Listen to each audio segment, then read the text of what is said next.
Bonjour tout le monde, cette vidéo est destinée aux étudiants de la filière SMP-SMC et ça concerne le module d'algèbre 2. Alors dans cette vidéo, nous allons voir le corrigé de la deuxième série qui comporte sur les applications linéaires. Dans le premier exercice, nous avons une application F. F, c'est une application qui est définie de R3 vers R2, tel que pour chaque triplet X, Y, Z, on fait associer le couple X plus Y, Z moins X. Dans la première question, on cherche à vérifier que F est une application linéaire. Alors, dans la première question, on cherche à vérifier que F est une application linéaire en passant par la définition. Donc, rappelons tout d'abord ce que c'est qu'une application linéaire. Par définition, F, une application linéaire, tout d'abord on a E et F, ce sont deux espaces vectoriels de K. L'application F est dite application linéaire ou bien morphisme d'espace si pour tout alpha bêta appartenant à R, pour tout X, Y appartenant à E, on a f de alpha X plus bêta Y, c'est égal à alpha f de X plus bêta f de Y. Donc, on essaye d'appliquer ces définitions pour démontrer que l'application est une application linéaire. Alors, soit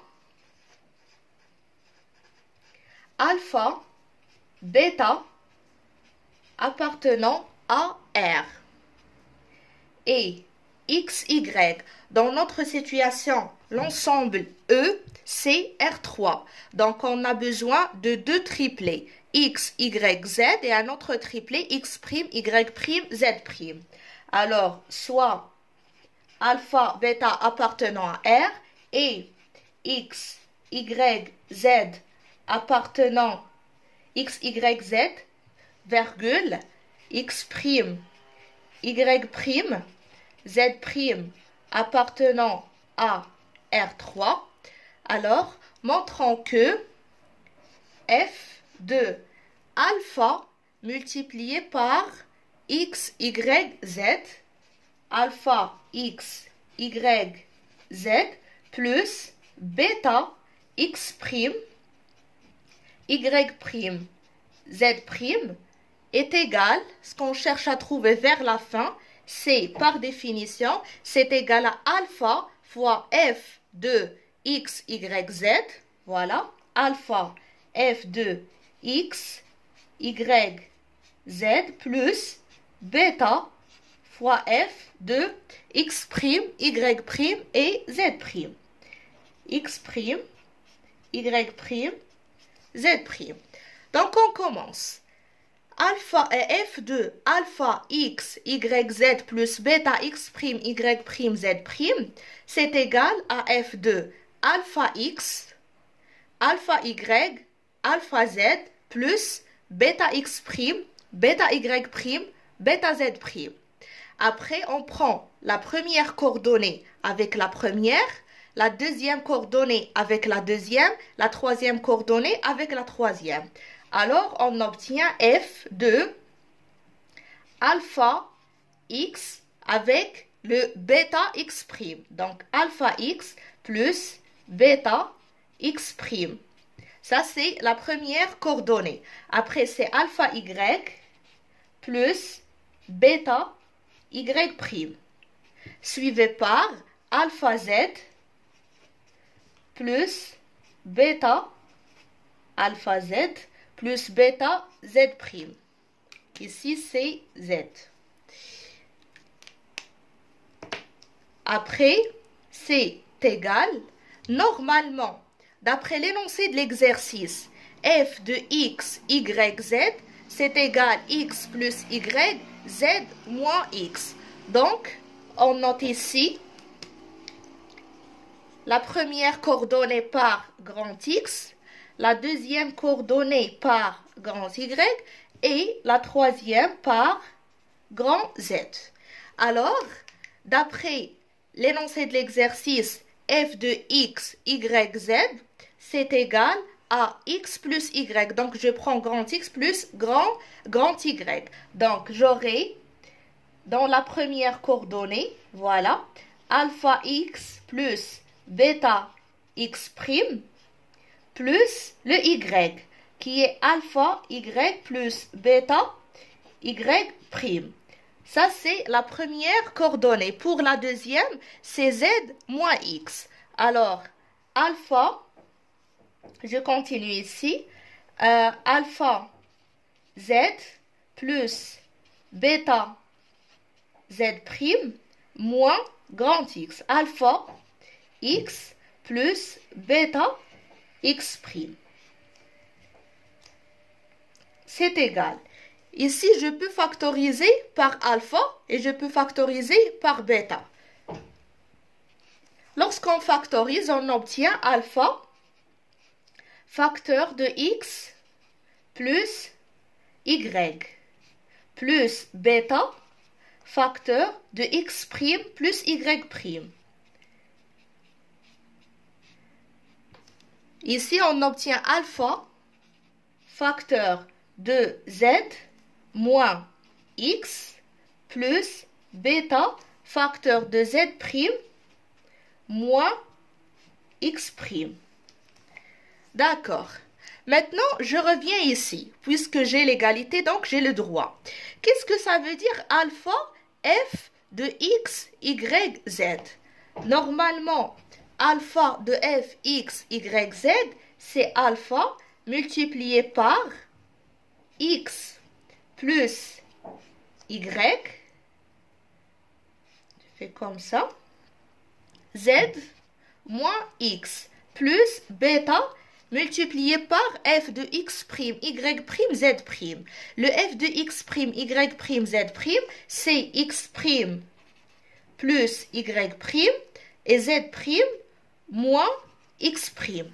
Donc, pour aller de cette ligne à celle-ci, on remarque que tout simplement, il faut que je fais le alpha, la première coordonnée, c'est celle-ci, alpha x plus y avec le alpha z moins x. Et après, plus, je fais extraire le plus. Alors, c'est alpha x plus y, alpha z moins x, et je mets ici plus. Voilà. À la place d'avoir le plus à l'intérieur, je l'ai maintenant à l'extérieur. Plus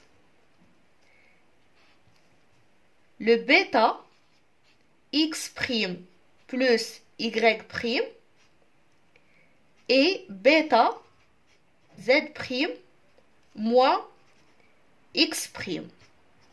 Donc, vous pouvez remarquer que tout simplement ici, on peut faire sortir le alpha pour obtenir alpha x plus y, z moins x plus bêta x. On fait sortir ici le bêta pour avoir le bêta x prime plus y prime, z prime moins x prime. Et comme ça, on peut dire qu'on a démontré que l'application f est une application linéaire.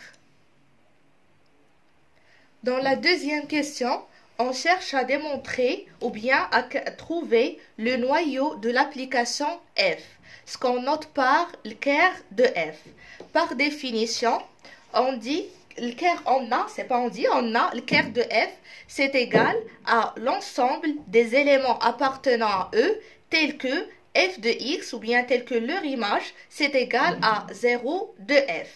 Alors, dans notre exercice, on doit trouver le ker de f à quoi est égal.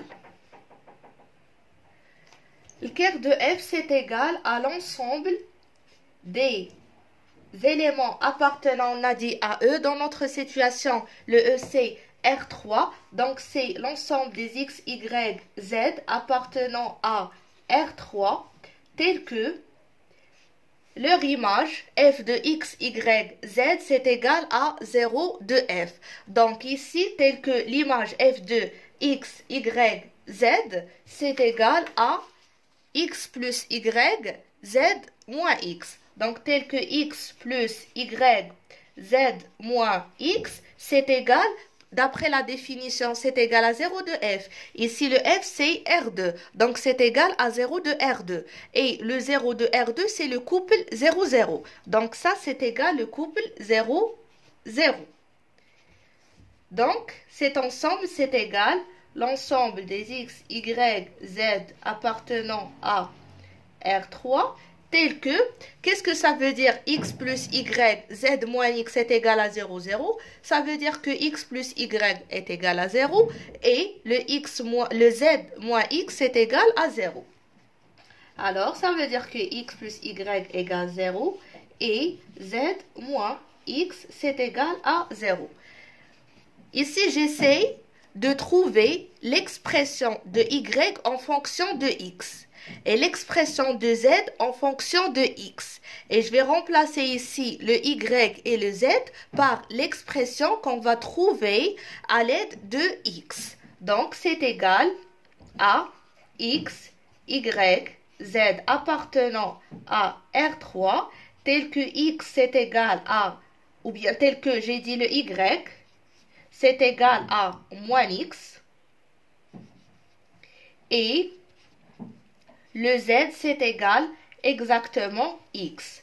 Donc, si on remplace ici, on obtient, c'est l'ensemble des x. À la place de y, je vais écrire moins x. Et à la place de z, c'est x.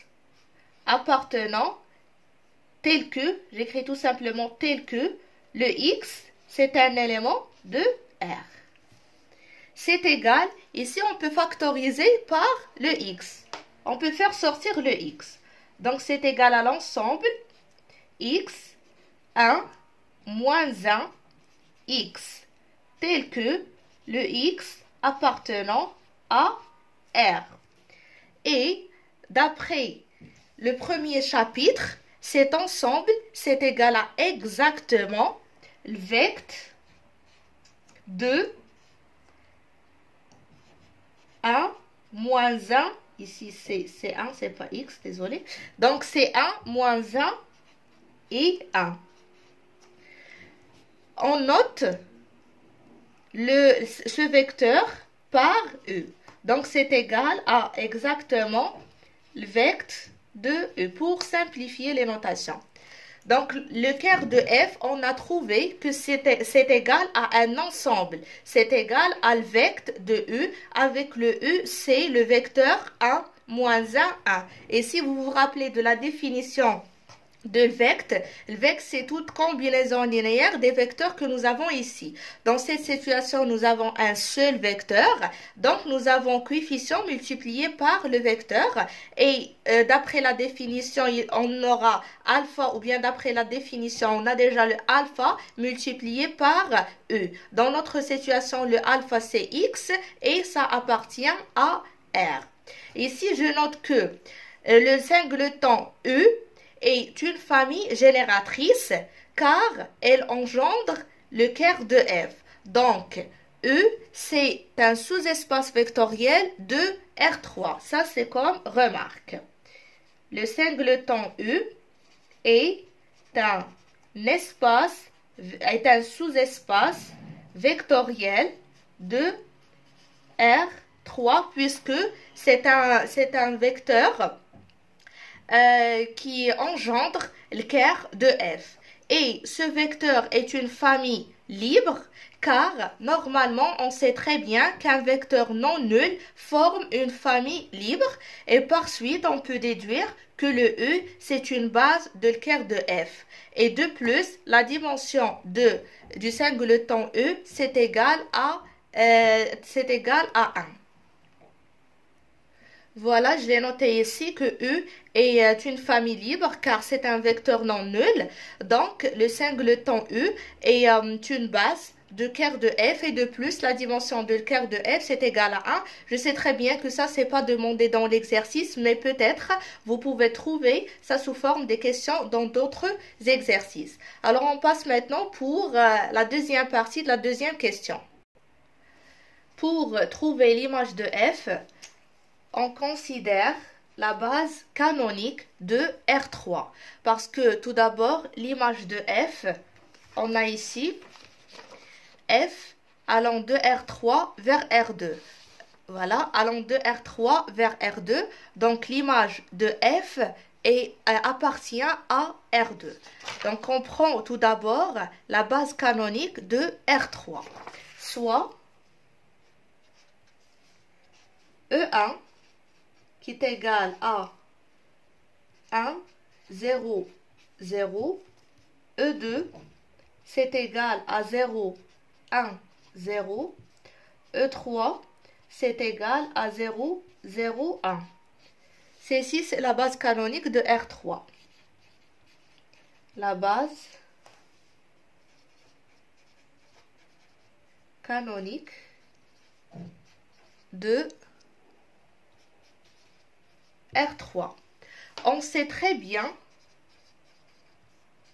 on sait que l'image de F, qu'on note par lim de F, je vais la écrire ici, l'image de F, est engendrée par la famille F de E1, F de E2, F de E3.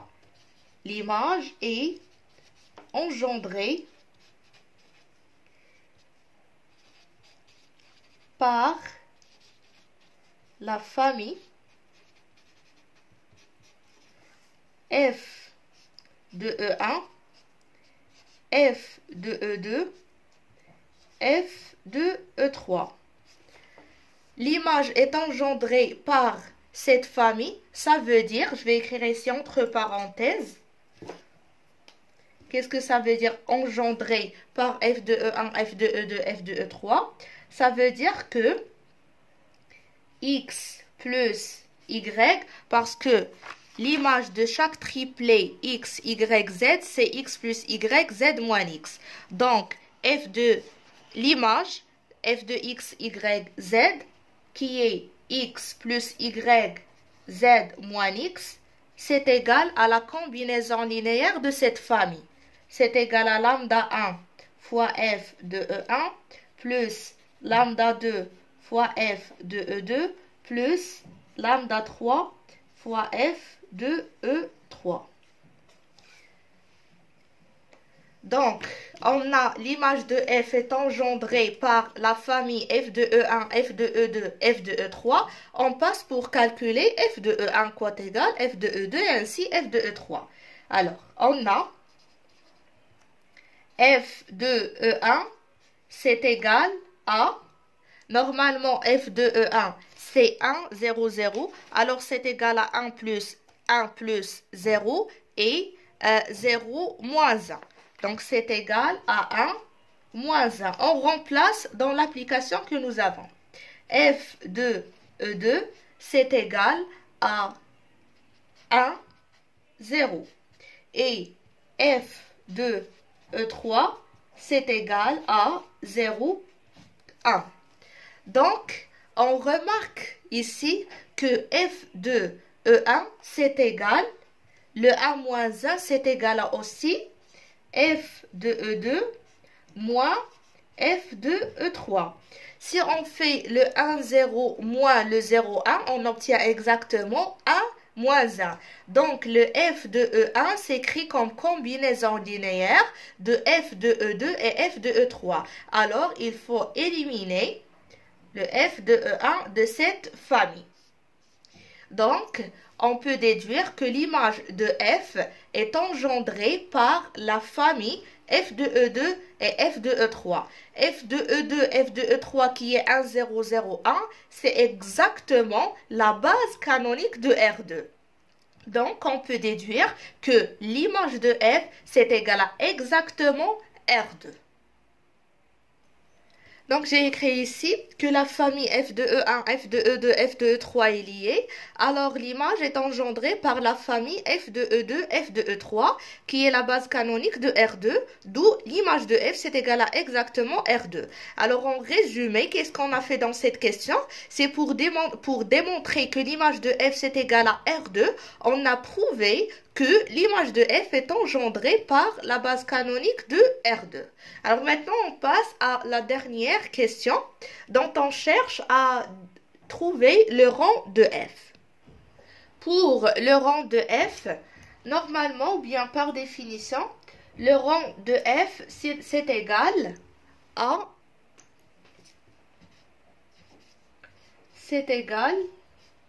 la dimension de l'image de f. C'est égal à la dimension. On a calculé l'image de f, on a trouvé que l'image de f c'est égal à R2, donc c'est égal à la dimension de R2. La dimension de R2 c'est 2. Donc le rang de f c'est égal à 2. On peut trouver le rang en utilisant cette méthode ou bien en utilisant une autre définition. La dimension, c'est que la dimension de R3, c'est égal à la dimension de l'image de f plus la dimension de l'équerre de f. Ça, c'est dans le cours. Pour une application définie de E dans f, le rang de l'application f, c'est égal à dimension de... le rang, c'est pas... Non, désolé. La dimension de E, c'est égal à la dimension de l'image plus la dimension de l'équerre. Donc ici, le E, c'est égal à R3. C'est pour ça que j'écris ici la dimension de R3. C'est égal à la dimension de l'image de f plus la dimension de l'équerre de f. Donc la dimension de l'image de f, par définition, c'est le rang de f plus la dimension de l'équerre de f. Donc, ça implique que le rang de f, c'est égal à la dimension de R3 moins la dimension de l'équerre de f. La dimension de R3, c'est égal à 3, moins la dimension de l'équerre de f. D'après la première question, c'est égal à 1. Donc, c'est égal à 2. Alors, vous avez le choix de la démontrer en utilisant cette définition ou bien en utilisant cette relation, comme vous voulez. Et comme ça, on vient de terminer le premier exercice. On passe maintenant au deuxième exercice, mais dans la prochaine vidéo, Inch'Allah.